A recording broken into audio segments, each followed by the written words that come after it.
काय तपास? संगमनेर शहरामधील गुंदाळवाडी गावच्या शिवारात एका घरामध्ये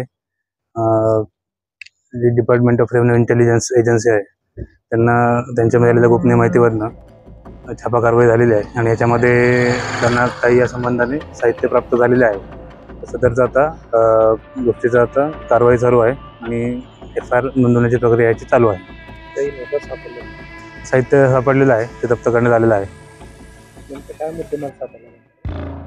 त्यांच्याकडे जे काही छापण्यासंबंधीचे काही प्रिंटर किंवा पेपर प्रिंटिंग पेपर असेल त्या संबंधाने इतर काही साहित्य सापडलेलं आहे.